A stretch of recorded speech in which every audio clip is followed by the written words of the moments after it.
Hello everyone. On this video we are going to solve West Bengal class 12 maths paper 2020. Okay, so the first question is to determine whether the binary operation star on the set this natural number defined by a operation b is equal to something for all a b belongs to natural number is associative or not.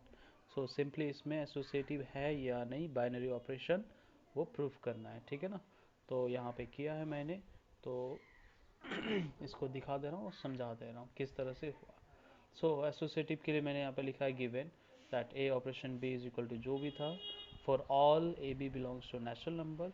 Associative तभी होता है जब हम लोग को पता हो कि कोई भी तीन एलिमेंट अगर लेते हैं हम लोग ऑन दैट सेट, मतलब नेचुरल नंबर पर, जहाँ पे ए ऑपरेशन ब्रैकेट में B operation C that is equal to क्या हो जाए हम लोग को राइट हैंड साइड में bracket A operation B operation C, तो ये वाला और ये वाला दोनों अगर इक्वल हो जाए तभी हम लोग पता है कि वो एसोसिएटिव होता है। तो यहाँ पे मैंने किया है पहले, तो फर्स्ट ब्रैकेट को बी ऑपरेशन सी को यूज़ कर रहे हैं ऑन दिस ऑपरेशन, तो जानते हैं यहाँ पे बी और यहाँ पे सी रहेगा, तो ये लिखा है। दैन अगेन सेम ऑपरेशन हम लोग यूज़ किए इस पर, तो ये सॉल्व करने के बाद ये आ जा रहा है 3a plus 2b plus 4c by 9। And right hand side अगर हम लोग प्रूफ करते हैं तो राइट हैंड साइड हम लोग का आ जा रहा है on the similar way a plus 2b plus 6c by 9।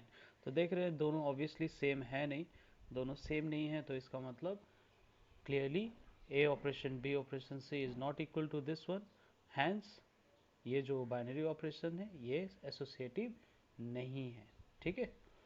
तो अब नेक्स्ट क्वेश्चन जो है number 2, evaluate sec square cot inverse 1/2 cosec square tan inverse 1/3। तो बहुत इंपॉर्टेंट क्वेश्चन था ये, और इवन आईएससी बोर्ड में भी आया हुआ है। तो इस क्वेश्चन को करने का तरीका है कि पहले मैंने जो क्वेश्चन है वो लिखा है that sec square cot inverse 1/2 cosec square tan inverse 1/3। तो यहाँ पे मैंने क्या किया कि जब हम लोगों को पता है कि स्क्वायर रहता है कोई भी ट्री को, तो उसको होल स्क्वायर के फॉर्म में लिख सकते हैं, तो इसको भी मैंने लिखा। देन कॉट इनवर्स को चेंज कर देता हूँ क्या फॉर्म में, सेक इनवर्स में, ताकि ये और ये कैंसिल आउट हो जाए। तो ये मैंने यहाँ पे किया हुआ है फर्स्ट टाइम यहाँ पे। तो cot inverse 1/2 on the triangle property अगर यूज़ करते हैं हम लोग, तो यहाँ पे हम लोग को मिल जा रहा है कॉट इनवर्स को सेक इनवर्स में √5 मिल जा रहा है, ठीक है ना। सेम उसी तरीके से टेन इनवर्स 1/3 जो है उसको मैंने यहाँ पे ट्रायंगल प्रॉपर्टी यूज़ किया है, तो टेन इनवर्स ट्रांसफॉर्म हो जा रहा है कॉसेक इनवर्स में अंडर √10। सो इसको सिंप्लीफाई अगर हम लोग कर दे रहे हैं तो √15 आ जा रहा है, ठीक है। अब दूसरा क्वेश्चन यहाँ पे है जो हम लोग का मैट्रिक्स से है। तो if 2a plus B transpose equal to this one and 2b plus a transpose equal to this one, then find the value of matrix से। तो मैट्रिक्स से निकालना है, तो ये लीनियर इक्वेशन की तरह सॉल्व होगा, लेकिन कुछ थोड़ा सा सिंप्लीफाई करना होगा। तो इसको करने के लिए यहाँ पे मैंने कुछ अप्लाई किया है। तो सबसे पहले मैंने लिखा है गिवन क्या दिया हुआ है दोनों का दोनों। नाउ ये बी ट्रांसपोज है यहाँ पे, लेकिन जस्ट बी है, और यहाँ पे ए है, यहाँ पे ए ट्रांसपोज है। तो मैंने क्या किया है कि जो नंबर 1 था उसके बोथ साइड मैंने ट्रांसपोज कर दिया, तो taking transpose both side on 1, तो यहाँ पे बन जाएगा 2a ट्रांसपोज, यहाँ पे बन जाएगा जस्ट बी, क्योंकि ट्रांसपोज का ट्रांसपोज करेंगे तो बी आएगा, ठीक है। और इसका ट्रांसपोज अगर करेंगे हम लोग तो जानते हैं रो को कॉलम वाइज लिख दिया यहाँ पे मैंने, क्लियर। नाउ क्या करते हैं, दिस वन और नंबर 2 जो है ये मैंने नंबर 3 लिख दिया, तो नंबर 3 और 2 को अगर सॉल्व कर देते हैं तो यहाँ पे मैंने सॉल्व किया है, जिससे हम लोग को क्या मिल जा रहा है, बी। तो तो बी जो है हम लोग का मिल जा रहा है मैट्रिक्स 0 2 1 0। तो इस बी को मैंने किसी में भी रख सकता हूँ, 1 और 2 कहीं पे भी रख सकते हैं जिससे ए निकल जाए, तो मैंने 2 में रखा है, तो यहाँ पे मैंने कर दिया है। तो from 2 A transpose equal to क्या मिल जा रहा है हम लोग को, जो मैट्रिक्स दिया हुआ था -2b, तो b का जो वैल्यू है उसको मैंने यहाँ पे यूज़ किया है। देन इक्वल टू सॉल्व थोड़ा सा यहाँ पे कर लेते हैं, तो ये आता है। Now A transpose equal to ये आया ना, तो हम लोग अभी मैंने बोला कि अगर ट्रांसपोज का ट्रांसपोज करते हैं तो ए मिल जाएगा, तो इसी को ट्रांसपोज कर दिए तो हम लोग का ए मिल जा रहा है, तो ए का वैल्यू जो है वो 1241, ठीक है। उसके बाद वाला क्वेश्चन नंबर यहाँ पे जो दिया हुआ है वो डिटर्मिनेंट को जो है वो प्रूफ करने बोल रहा है। सो लॉग के फॉर्म में दिया है, तो लॉग का यहाँ पे कुछ प्रॉपर्टी लगाता हूँ इस वाले में, नंबर 2 वाला में। तो मैंने यहाँ पे लिख दिया question so that this equal to 0, और कंडीशन से ए बी सी तीनों ही क्या होना चाहिए, ग्रेटर देन 0। तो पहले ये जो 1 है, इस 1 को मैं कैसे लिख सकता हूँ, लाइक दिस 1 लिख सकता हूँ, log A of with base A, ठीक है ना। तो log A with base A इस टाइप से लिख सकते हैं इस 1 को। ना क्यों रीज़न है, तो रीज़न ये है कि यहाँ पे दिख रहा है सब log A with base B है, log A with base C है, तो यहाँ पे obviously log A with base A ही लिखते हैं। सेम उसी तरीके से इस वाले 1 को क्या लिखेंगे, log B with base B, इस वाले 1 को क्या लिखेंगे, log C with base C. तो यहाँ पे मैंने लिख दिया है। नाउ इतना आने के बाद ये प्रॉपर्टी लॉग का एक है जो हम लोग जानते हैं। तो जब भी इस तरह से लिखा जाता है लॉग बी विद बेस ए, तो इसको हम लोग क्या कर सकते हैं, न्यूमरेटर एंड डिनोमिनेटर में डिवाइड कर सकते हैं। तो यहाँ पे जितना भी आया हुआ है सबको मैंने यहाँ पे लिख दिया है न्यूमरेटर एंड डिनोमिनेटर के फॉर्म में। नाउ इसमें देख रहे हैं कि अगर हम लोग इसके न्यूमरेटर दिखते हैं इन कॉलम वाइज, तो क्या मिल जा रहा है, लॉग ए कॉमन निकल रहा है, लॉग बी इधर से और इधर से लॉग सी कॉमन निकल रहा है, निकाल लिया हम लोग ने। और सेम उसी तरीके से अगर हम लोग इस वाइज अगर देखते हैं रो वाइज, तो डिनोमिनेटर में हम लोग को कॉलम कॉमन जो है वो लॉग ए निकल रहा है, इसमें लॉग बी और इसमें लॉग सी डिनोमिनेटर में ना। तो ये जो हम लोग ये निकाल के कॉमन रख दिए, ठीक है ना। तो दोनों चीज़ कर देने के बाद क्या हो जाता है, डिटर्मिनेंट में सिर्फ यूनिटी रह जाता है। तो हम लोग को पता है कि अगर दो रो या कॉलम्स, कोई भी दो रो या कॉलम्स अगर आइडेंटिटी हो जाए, तो इसका मतलब उसका डिटर्मिनेंट 0 हो जाता है। तो यहाँ पे वही चीज़ हुआ है, तो इसका मतलब 0 लिख दे रहे हैं, ठीक है ना, क्योंकि इसका डिटर्मिनेंट का वैल्यू अगर 0 है, इसके साथ मल्टीप्लाई, तो 0 अल्टीमेटली होगा, ठीक है। नेक्स्ट मूव करते हैं नंबर दिस नेक्स्ट वन है, जैसे सी पर है, find the differential equation of y equal to this one by eliminating a and b। तो ये भी हम लोग इंपॉर्टेंट क्वेश्चन था जिसमें एलिमिनेट करना था, जिसको इम्प्लिसिट एक्सप्लिसिट फंक्शन भी बोलते थे हम लोग। तो यहाँ पे नंबर जो किया गया है इक्वेशन निकालने के लिए, तो y इज इक्वल टू जो दिया गया था हम लोग लिख लिए पहले। तो पहली बार डिफ्रेंशिएट करते हैं बोथ साइड, तो ये y डैश हुआ, a simply a e to the power x हुआ, यहाँ पे फर्दर डिफ्रेंशिएशन हो रहा था minus B E to the power minus X, यहाँ पे भी हुआ तो 2x, और एक बार मैंने डिफ्रेंशिएट किया बोथ साइड, ठीक है ना। तो ये डबल डिफ्रेंशिएशन हुआ, ये जैसा का वैसे रहेगा, इसका और प्लस हो जाएगा, ये हो जाएगा 2। नाउ जो ये तीसरा वाला जो वैल्यू है यहाँ पर, ये और नंबर 1, तो ये दोनों सेम है ना, तो ऑब्वियसली इसी का वैल्यू हम लोग क्या लिख सकते हैं यहाँ पे, y माइनस एक्स स्क्वायर, तो यहाँ पे यूज़ कर लिए y minus x square plus 2, तो ये हम लोग का डिफरेंशियल इक्वेशन हो जा रहा है, ठीक है ना। नंबर 2 जो क्वेश्चन पर दिया हुआ था, that that if x square equal to a sin inverse t and y square equal to a cos inverse t, then so that dy by dx equal to minus y by x। तो बहुत simple सा है, तो इसको यहाँ पे मैंने कर दिया है that x square equal to a sin inverse t, y square equal to हम लोग का cos inverse t है ना। तो प्रूव दैट ये करना है। तो पहले हम लोग ने क्या किया, नंबर 1 जो था उसको डिफ्रेंशिएट कर रहे हैं with respect to X, sorry T, तो इसको किए हम लोग, तो इस साइड में भी करना होगा, तो ये रहा। उसी तरीके से सेकंड वाला को भी करना है, तो मैंने यहाँ पे कर दिया है, और दोनों को इक्वेशन 1 एंड इक्वेशन 2 लिख दिया है। नाउ जो हम लोग को D Y by D X निकालना है, तो मैंने क्या कर दिया, डिवाइडिंग कर दिया, नंबर 2 को हम लोग नंबर 1 से डिवाइड कर देते हैं, इससे क्या हो जाता है 2 2 कैंसिल, y बाई एक्स, ये रहा y by X, and D Y by D T रहेगा, D Y by D X रहेगा, लिख दिए। और यहाँ पे ये डिवाइडेड बाई ये, ठीक है, लॉग ए कैंसिल रहेगा, और ये दोनों वैल्यू सेम है तो कट जाएगा, सिर्फ माइनस रहेगा, तो ये लिख दिए। नाउ क्या इसका ओरिजिनल जो फॉर्म है उसको मैंने, ओरिजिनल फॉर्म जानते हैं यहाँ पे a cos इनवर्स t है y स्क्वायर, तो यहाँ पे मैंने यूज़ किया हुआ है, और इससे x और y जो अल्टरनेट यूज़ करने के बाद आ जाता है, सिंप्लीफाई कर रहे हैं तो ये प्रूव हो जा रहा है, ठीक है। उसके बाद जो नेक्स्ट क्वेश्चन इस पे था वो है दिस वन, नंबर 3, कि if F X equal to this one है when X is not equal to 0, और दूसरा दिया हुआ equal to 5k/4 when X equal to 0 and F X is continuous. तो एफ एक्स क्या है, continuous at X equal to 0। तो हम लोग को पता है जब भी कंटिन्यूस होता है तो हम लोग सिंपली क्या करते हैं, लिमिट को लिख सकते हैं। तो यहाँ पे लिखा गया है कि limit X tends to 0 sine 5x/2x equal to that is 5k/4। तो इसको हम लोग लिमिटिंग प्रॉपर्टी साइन का रूल लगाते हैं, साइन 5x, अगर नीचे में 5x रहता तो उसका वैल्यू 1 होता है, तो ये रहा 5 है, सिंप्लीफाई थोड़ा सा करने के लिए रखा गया है, न्यूट्रल करने के लिए। तो यहाँ पे इसका वैल्यू 1 हो जा रहा है, 5/2 इक्वल टू 5k/4। तो सॉल्व कर लेते, k का वैल्यू क्या आ जा रहा है, 2 आ जा रहा है। ठीक है, उसके बाद वाला जो क्वेश्चन है यहाँ पे लिखा हुआ है, if x is greater than 0, y is greater than 0 और x y का वैल्यू जो है वो 100 आ रहा है, तो find the minimum values of x plus Y. तो इसको हम लोग मैक्सिमम मिनिमा से करते हैं। तो पहले जो जो दिया है मैंने लिख लिया है। यहाँ पे एक्स वाई इक्वल टू 100 है, तो obviously y equal to 100/x हो गया। तो fx हम लोग एज्यूम कर लेते हैं कि x प्लस वाई था, है ना। तो y के जगह में इस वैल्यू को रिप्लेस कर दे रहे हैं यहाँ पे। तो अब इसको, इसका जो थ्रेशोल्ड पॉइंट है या जिसको हम लोग क्रिटिकल पॉइंट भी बोलते हैं, यहाँ पे मैंने CP लिखा हुआ है। तो इसको डिफ्रेंशिएट अगर करते हैं तो क्या मिल जा रहा है, 1 माइनस 100/x²।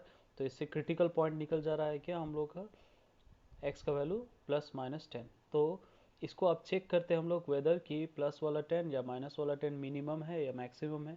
तो ये वाला हम लोग को डबल डिफरेंशिएशन में चेक करना होगा। तो डबल डिफरेंशिएशन अगर करते हैं इसके, तो 1 का 0 हो रहा है और इसका डिफरेंशिएशन 200/x³ आ रहा है ना। तो अगर x इक्वल टू 10 पे हम लोग अगर चेक करते हैं तो क्या आ जा रहा है, ये डबल डिफरेंशिएशन क्या आ जा रहा है, पॉजिटिव आ रहा है। तो हम लोग को पता है अगर पॉजिटिव आता है डबल डिफरेंशिएशन, दैट मीन्स ये पॉइंट क्या है, एक मिनिमम पॉइंट होता है और इसके कोरस्पॉन्डिंग मिनिमम वैल्यू भी आता है। तो x equal to 10 minimum point है। इसको अगर हम लोग यहाँ पे रिप्लेस कर दे रहे तो y का वैल्यू भी क्या आ रहा है, 10 आ रहा है। तो मिनिमम वैल्यू आ जा रहा है कितना हम लोग का, 20। तो ये है क्वेश्चन नंबर 5 पे आते हैं। तो नंबर 5 बहुत अच्छा क्वेश्चन है, इसको मैंने 2 तरीके से किया हुआ है और बहुत यूनिक क्वेश्चन है, अच्छा क्वेश्चन है, मतलब कि बोर्ड्स के लिए बहुत ही अच्छा क्वेश्चन है। तो इसको मैंने 2 वे में किया हुआ है, 2 तरीके, और दोनों ही तरीके बहुत सिंपल सा है। तो पहला वाला जो दिया हुआ है, तो ये जो दिया है इसको मैंने अच्छी तरह से अरेंजमेंट किया है। इस अरेंजमेंट को करने के लिए यहाँ पे मैंने देखा कि x² है और x cos x है, तो इसको मैंने थोड़ा सा डिफ्रेंशिएशन अगर मिलाते हैं तो ये मिलता है। अब ये डिफ्रेंशिएशन लाने के लिए इसके साथ न्यूट्रल करते हैं, तो ये न्यूट्रल करने के लिए यहाँ पे लिखा गया है, ठीक है ना। तो इसके साथ इसको स्प्लिट करके रख दिए हैं, इसके साथ इसको स्प्लिट करके रख दे रहे हैं, तो ये डिफरेंशिएशन लॉग में आ जा रहा है और इसमें भी कैंसिल होके इसका डिफरेंशिएशन यहाँ पे आ जा रहा है। तो इसको हम लोग इंटीग्रेट कर दिए। अब यहाँ पे सिंप्लीफाई करने से ये आंसर आ जा रहा है, ठीक है ना। और दूसरा तरीका जो कि सबसे इजी एंड कन्वीनियंट वे है, वो क्या, कि यहाँ पे दिख रहा है कि cos x है और यहाँ पे x sin x है। तो मैंने क्या किया, यहाँ पे दिख रहा है कि x प्लस cos x है, तो यहाँ पे सिर्फ x प्लस कर दिया मैंने, ठीक है ना। तो उसको न्यूट्रल करने के लिए क्या करना होगा, -x भी लिखना होगा, तो वही चीज़ यहाँ पे लिख दिया ना। हो क्या करते हैं हम, ये x प्लस cos x को यहाँ पे स्प्लिट कर दिया अलग, और दूसरा इसमें x कॉमन लेने के बाद जो आया वही लिख दिया। तो यहाँ पे देख रहे हैं कि जब अलग अलग कर दिए तो इसके साथ कट जा रहा है और इसमें x कैंसिल आउट हो जा रहा है। तो यहाँ पे सिर्फ 1/x जिसका वैल्यू होगा क्या, log x, और इसमें बन जाएगा, इसका डिफरेंशिएशन यहाँ मिल रहा है तो log में लिख दिए हम लोग, या तो सब्सिट्यूट भी बोल सकते हैं हम लोग, +c। तो ये आंसर हो गया। तो ये सबसे ईजी वे था और थोड़ा सा कॉम्प्लिकेट था, बट दोनों तरीके से आंसर आ जा रहा है, ठीक है ना। अब नेक्स्ट मूव करते हैं, नेक्स्ट क्वेश्चन। तो ये है प्रॉपर्टी ऑफ डेफिनेट इंटीग्रल का प्रॉपर्टी है, उसको हम लोग प्रूव करने जा रहे हैं कि -a to a of f(x) dx equal to 0 होगा when f(x) equal to minus में f ऑफ -x, ठीक है ना। तो इसको प्रूव करने के लिए ये सिंपल तरीका है, मैंने यहाँ पे डायरेक्ट लिया है। तो इसमें गिवन जो दिया था पहले f(x) equal to minus f of -x, proof करना है ये चीज़। तो पहले हम लोग जानते हैं -a to a of f(x) dx जो है उसको हम लोग इस तरह से भी तो लिख सकते हैं। यहाँ पे मैंने क्या किया, इस वाले जो टर्म है इसको मैंने क्या किया, यहाँ पे x equal to -z assume कर लिए। तो इससे क्या हो जाएगा, ये -a जो है इसको हम लोग +a लिखेंगे, है ना, और ये 0 का 0 ही रहेगा, और f(x) जो है वो माइनस बन जाएगा z, और dx का जगह में -dz होगा, तो ये रहा -dz लिखे, ठीक है ना। अब ये माइनस को अगर मैं यूटिलाइज कर लूँ तो ये क्या हो जाएगा, इसका अपर लिमिट लोअर लिमिट जो है वो इंटरचेंज हो जाएगा, तो ये रहा, ये कर लिए। अब इसको हम लोग फिर से जानते हैं डेफिनेट इंटीग्रल में अगर सिंपल सा कोई टर्म रहता है तो उसको x में रिप्लेस कर सकते हैं, तो इसको मैंने x में रिप्लेस कर दिया। अब यहाँ पे इस जगह पे क्या करते हैं, जो गिवन दिया हुआ था उसी को यूज़ करते हैं। तो यहाँ पे माइनस में f(x) आएगा, तो इस वाले को लिखा माइनस में 0 to a of f(x) dx, ठीक है ना।